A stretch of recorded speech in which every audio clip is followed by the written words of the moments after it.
Today mayroon naman tayong another exciting gadget from Plexstone. We are going to unbox and review the Plexstone MOE T3 wireless gaming headset. Kamusta naman kaya itong budget meal na wireless gaming earbuds ni Plexstone? Alamin natin ngayon. But before we start, our sponsor for this video is cdkeyoffers.com. Looking for legit and affordable games and software license keys? CDKey Offers got all the stuff you need. Grab legit Windows 11 keys for only $27.74. Want to make it cheaper? It's easy. Simply use my exclusive discount code DUDE20 that will give you a 20% discount off on your purchases. Once paid, you should receive the key immediately and be able to activate it instantly. Fail to receive your key? No worries, as they have 24/7 customer chat support that is ready to assist you almost anytime based on my experience.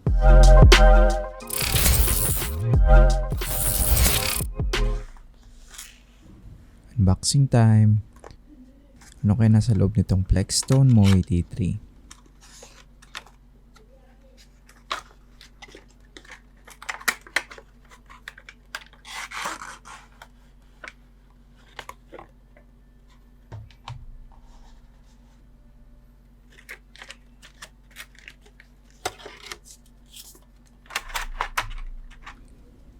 First, syempre meron siyang manual at warranty card.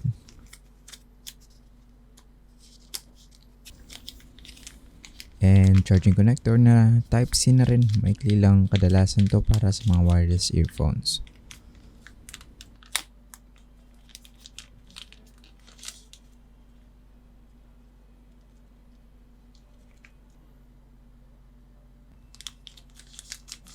Pero rin siyang kasama ang replacement silicone earbuds.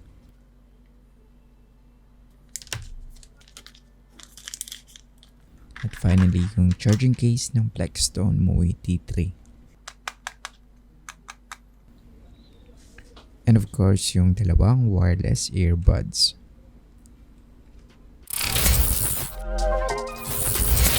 The MOE T3 wireless gaming headset has LED lights on the left and right sides of its charging case. It says here that meron siyang RGB lighting.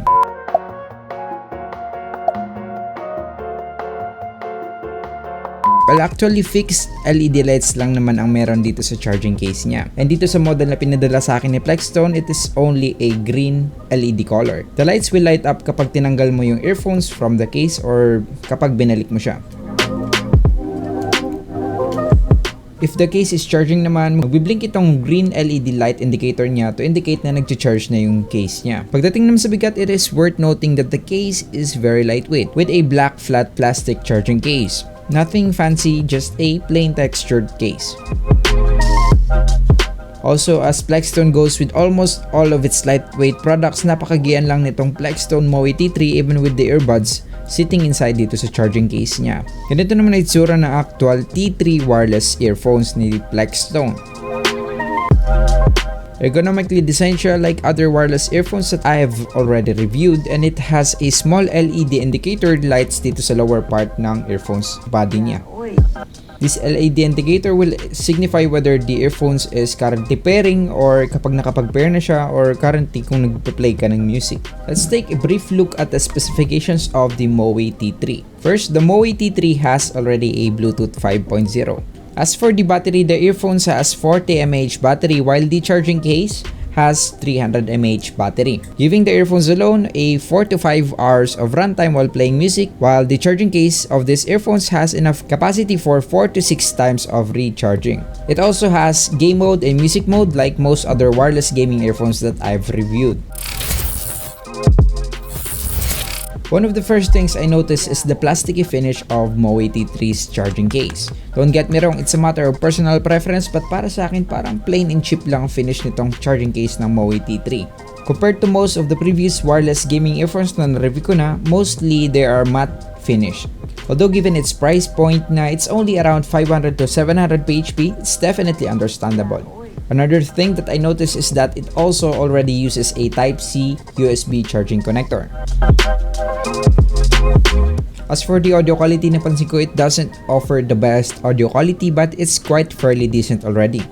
Mas okay yung bass niya kapag naka-music mode ka, although hindi gaano ka-deep tulad ng previously reviewed kong gadget ng Wavefone G100 wireless earphones na talagang bass-focused ang audio niya. However, of course, 2 to 3 times mas mahal yun kesa dito sa budget na wireless earphones ng Plexstone. Malakas ang audio niya, although I noticed na kapag nakakonect ako via Bluetooth on my desktop computer, the audio quality reduces, parang nagiging flat stereo quality lang yung tunog. I'm not sure, maybe some incompatibility lang siya sa Bluetooth adapter ko sa desktop. What I noticed is almost parang walang bass output kapag nakakonect siya via desktop Bluetooth. While kapag nakakonect naman siya sa smartphone, basically outputs better audio quality. Again, similar with other wireless earphones that I've tested and reviewed, to switch between game mode and music mode, just simply tap thrice on the earphones.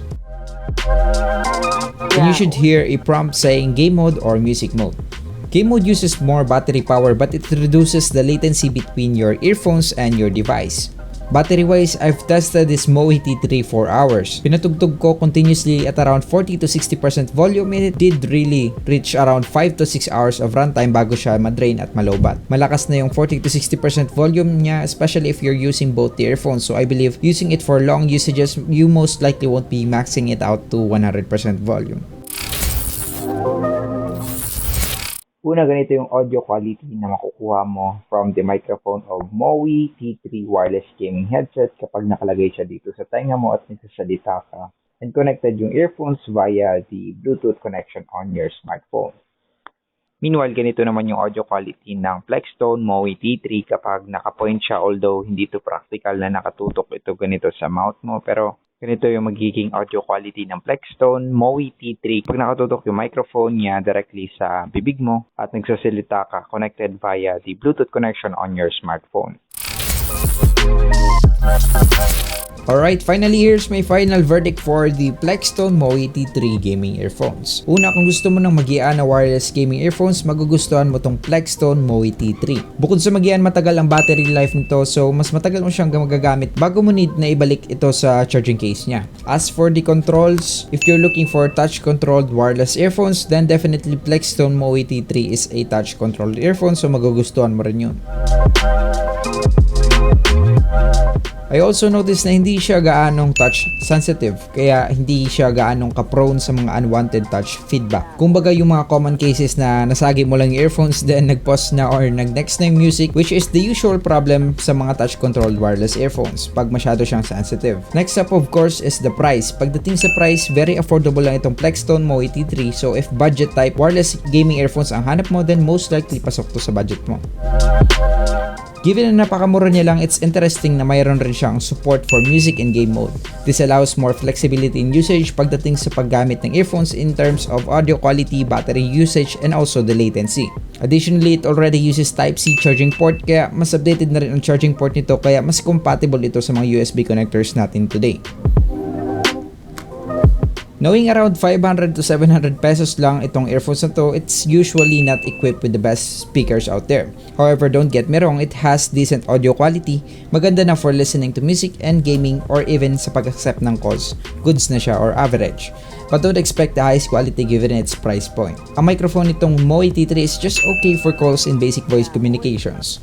It's also equivalent to other wireless earphones na nasubukan ko. They're not best equipped with the best mic out there. Additionally, pagdating naman sa design niya, a minor thing is the charging case feels too plasticky and plain.